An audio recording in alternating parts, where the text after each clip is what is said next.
हरे कृष्णा। श्रील प्रभुपाद की जय। पिछला एकादशी जो गया, जो हमने उपवास किया, उसका नाम था मोहिनी एकादशी। और कल जो एकादशी आने वाला है उसका नाम है अपरा एकादशी। अपरा एकादशी ज्येष्ठ महीना के कृष्ण पक्ष में आती है। तो ब्रह्मांड पुराण में इसका वर्णन है।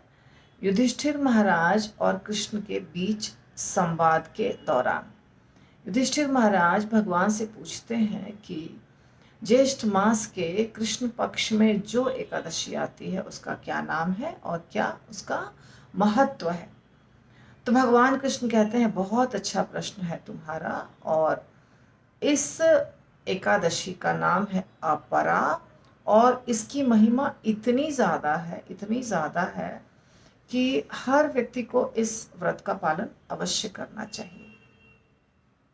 तो देखिए, कहते हैं, हे महाराज युधिष्ठिर, आपने सचमुच बहुत समझदारी का प्रश्न किया, और वास्तविकता से देखा जाए तो सबके हित के लिए ये प्रश्न है।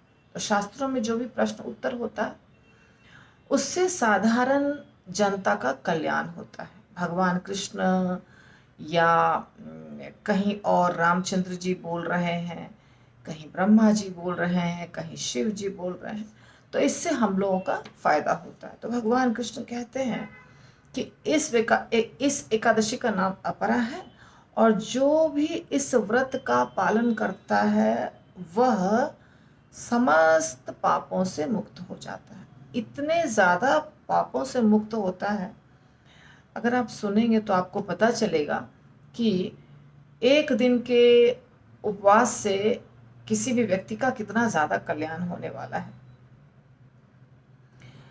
सिर्फ पापों से मुक्ति नहीं मिलती है, अमर्यादित पुण्य का संचय होता है, अर्थात अनलिमिटेड। इतना ज़्यादा पुण्य जिसकी कोई सीमा नहीं है, उतना पुण्य हम जमा कर लेते हैं एक एकादशी के परिणाम या पुण्य के फल से। जैसे देखिए, बहुत बड़ा पाप है ब्रह्म हत्या। ब्रह्म हत्या यानी किसी ब्राह्मण की हत्या करना। तो ब्राह्मण की हत्या करना बहुत बड़ा अपराध है, इसकी सज़ा बहुत बड़ी होती है, बहुत ज़माने तक नरक में रहना पड़ेगा। ब्रह्म हत्या और भ्रूण हत्या। भ्रूण हत्या कहते हैं जब माता के गर्भ में बच्चा होता है और वहीं उसको मार दिया जाता है, उसको कहते हैं भ्रूण हत्या। दूसरों की निंदा करना या अनैतिक तरीके से किसी भी स्त्री या पुरुष का के साथ संबंध बनाना, झूठ बोलना, झूठी गवाही देना, और पैसों के लिए अध्यापन करना, पठन पाठन शास्त्रों का, अर्थात शास्त्रों के ऊपर प्रवचन देना और उसके द्वारा पैसा कमाना, ये बहुत बड़ा पाप है। उसके बाद अपनी मर्जी से ग्रंथ लिखना, कुछ भी ऐसा ग्रंथ लिखना जो शास्त्र में है नहीं, झूठा भविष्य बताना, और ऐसा वैद्य जो सही इलाज नहीं कर रहा हो, फंसा रहा हो। तो ये सब बहुत बड़े बड़े पाप हैं जो हमने आपको बताया अभी। भ्रूण हत्या, ब्रह्म हत्या, दूसरों के साथ गलत संबंध बनाना स्त्री या पुरुष के साथ। उसके बाद देखिए, धन कमाना, शास्त्रों के ऊपर प्रवचन देकर धन कमाना, फिर अपने मर्जी से कोई भी ग्रंथ लिख देना, दूसरों को फंसाना, झूठी बीमारी बता के झूठा इलाज करना, और लड़ाई से डरकर भागे हुए क्षत्रिय। जैसे कोई लड़ाई के मैदान में क्षत्रिय है और वो लड़ाई कर रहा है, तो उसका धर्म है कि वो लड़ाई करते रहे और मारा जाए तो भी लड़ाई करता रहे, तो उसे स्वर्ग की प्राप्ति होती है। लेकिन जो पीठ दिखाकर भाग जाता है वो एक बहुत बड़ा अपराध है। तो इतना ये सारे अपराध जिसने किए हैं, इसमें से कोई एक अपराध जिसने किया है या दो चार अपराध किया है, या सारा अपराध किया है, तो भी इस व्रत के पालन से उसका अपराध क्षम्य हो जाता है, उसे उसके अपराध की सजा नहीं मिलती है और उसे स्वर्ग की प्राप्ति होती है, सिर्फ व्रत के पालन से। व्रत के पालन में क्या करना होता है हमें? पहले के ज़माने में निर्जला होता था, अब जल भी पी सकते हैं, दूध भी पी सकते हैं, दही भी खा सकते हैं, फल इत्यादि, और नमक वाले चीज़ भी हमारे आचार्य ने, श्रील प्रभुपाद ने बताया है कि आप नमक भी खा सकते हैं, परंतु अनाज नहीं खाना है। तो इस प्रकार का जो उपवास करेगा, जो बहुत कड़ाई से उपवास करेगा, उसको बहुत ज़्यादा फल मिलेगा, परंतु हमें कलयुग में जितना संभव है उतना प्रयास करना चाहिए। तो भगवान कृष्ण का, पहले तो हमने देख लिया इतने सारे पाप में से कोई भी पाप आप करते हैं, कोई भी व्यक्ति ये पाप करता है और एक या एक से ज़्यादा, तो सारा माफ हो जाता है और उसे स्वर्ग की प्राप्ति होती है। इसके बाद भगवान कहते हैं, हे राजन, अपने गुरु से ज्ञान प्राप्त करने के पश्चात उनकी निंदा करने वाला शिष्य, पहले गुरु से ज्ञान प्राप्त कर लिया, फिर गुरु की ही निंदा कर रहे हैं, तो ऐसा शिष्य जो होता है उसको बहुत पाप जमा होते हैं उसके ऊपर। तो उस निंदित व्यक्ति ने भी, जो शिष्य है जिसने अपने गुरु से ज्ञान प्राप्त करके गुरु की ही निंदा की है, वो भी समस्त पापों से मुक्त हो जाता है अगर ये व्रत का पालन करता है। और हे राजाधिराज, कार्तिक मास में पुष्कर तीर्थ में, अब देखिए दूसरे जितने भी अच्छे पुण्य कार्य होते हैं, गंगा स्नान, यमुना स्नान, या और जितने बहुत प्रकार के पुण्य, उससे जो फल प्राप्त होता है उससे तुलना करके बता रहे हैं कि कैसे ये महीने का जो कल जो एकादशी होने वाला है, अपरा एकादशी, उसके पालन से कैसे आपको उन सारे पुण्यों से भी ज़्यादा फल मिलेगा या उसके बराबर फल मिलेगा। जैसे कार्तिक मास में स्नान किया किसी ने पुष्कर तीर्थ में, ठीक है, पुष्कर तीर्थ में स्नान करने का बहुत फल है, और कार्तिक मास में किया हुआ पुण्य।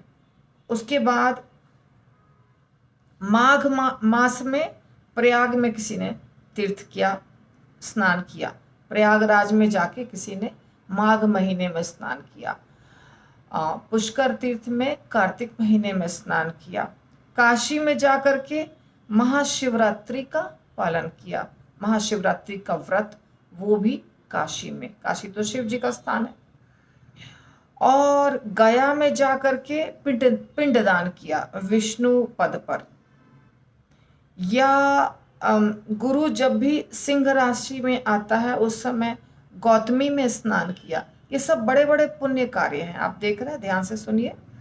कुंभ मेले के समय कोई केदारनाथ जाता है, केदारनाथ की यात्रा करता है या उनका दर्शन करता है, बद्रीनाथ की यात्रा करता है कोई, सूर्य ग्रहण के समय कुरुक्षेत्री ब्रह्म सरोवर में स्नान करता है कोई, तथा हाथी, घोड़े, सोना बहुत सारा, भूमि इत्यादि दान करता है, हाथी दान, घोड़ा दान, भूमि दान और सोना दान, उससे जो फल प्राप्त होता है, वो पुण्य कार्य से जो फल प्राप्त होता है, वो सारा फल सिर्फ अपरा एकादशी के पालन से हो जाएगा। देखिए कितना बड़ा लिस्ट है, इसमें कितने सारे स्नान हैं, प्रयागराज में स्नान है, और पुष्कर तीर्थ में स्नान है, काशी में महाशिवरात्रि का फल है, गया जाकर के पिंडदान करना है, या अनेकों हमने आपको बताया। तो ये सारे पुण्य कार्य एक तरफ, अपरा एकादशी का व्रत एक तरफ, यानी उतना सारा पुण्य कार्य बराबर हो जाएगा यदि एक अपरा एकादशी का उपवास करेंगे आराम से। तो ये व्रत की तुलना कैसे कर रहे हैं कि ये व्रत ऐसा है कि समझिए एक वृक्ष है, जो वृक्ष पाप का वृक्ष है, एक ऐसा वृक्ष है जो पाप है, यानी पूरा का पूरा वृक्ष हमने बड़ा कर लिया है। पापों का वृक्ष, जैसे पाप का घड़ा भरता है ना, वैसे पापों का एक वृक्ष है हमारे पापों का। उस पूरे वृक्ष को अपरा एकादशी नामक कुल्हाड़ी काट करके गिरा देता है। तीक्ष्ण कुल्हाड़ी है, ऐसी कुल्हाड़ी है जिसका धार बहुत तेज है। ये अपरा एकादशी, ये आपको मैं बता रही हूँ अलंकार, या क्या कहते हैं इसको, एनालॉजी कहते हैं। एनालॉजी से एक वृक्ष है जो पाप राशि से उत्पन्न वृक्ष है, उसमें पूरा पाप ही पाप है। वृक्ष कैसे बड़ा होता जाता है, वैसे हमारे पाप बड़े हो गए हैं, लेकिन अगर उसको जड़ से काट दिया जाए तो उसमें कोई फल नहीं लगेगा। तो वैसे ही हमारे पापों का जो वृक्ष है उसको ये अपरा एकादशी नामक व्रत रूपी कुल्हाड़ी काट देती है और वो सारा पाप नष्ट हो जाता है। अथवा दूसरा एनालॉजी, अथवा आग के जैसे सारे पाप वृक्षों को जलाकर भस्म कर देती है। यदि एक वृक्ष नहीं है, अनेकों वृक्ष है, अनेकों पाप हमने किए हैं, बहुत सारे वृक्ष वृक्ष वृक्ष वृक्ष, जंगल हो गया है पाप का। कैसे पाप का जंगल, एक हमने पाप किया कि हमने किसी की भ्रूण हत्या कर दी, दूसरा पाप किया हमने ब्रह्म हत्या कर दी, तीसरा पाप किया हमने किसी स्त्री और पुरुष के साथ संबंध स्थापित कर लिया, अनैतिक संबंध स्थापित कर लिया, चौथा पाप किया हमने किसी की भूमि हड़प कर ली, किसी का धन संपत्ति हड़प कर लिया। तो एक वृक्ष, दो वृक्ष, चार वृक्ष, ऐसे हजारों वृक्ष हमने जमा कर दिए। वो सारे वृक्ष क्या हैं, हमारे पाप हैं, जिससे फल निकलेंगे और हमको भुगतना पड़ेगा। तो अपरा एकादशी ऐसी अग्नि है कि थोड़ा सा सुलगा के लगा दो, सारे वृक्ष जल करके भस्म हो जाएंगे। यानी हमारे जितने पाप थे वो सब जल करके भस्म हो जाएंगे। अब हमें ना कोई पाप का फल भुगतना पड़ेगा और ना कोई पाप फल देगा। और एक और एनालॉजी, यह व्रत तेजस्वी सूर्य से पापों के अंधकार को दूर भगाता है। जैसे सूर्य देवता जब निकलते हैं तो अंधकार समाप्त हो जाता है, कितना भी अंधेरा हो, लेकिन सुबह में सूर्य देवता प्रकट होंगे और अंधकार नष्ट हो जाएगा।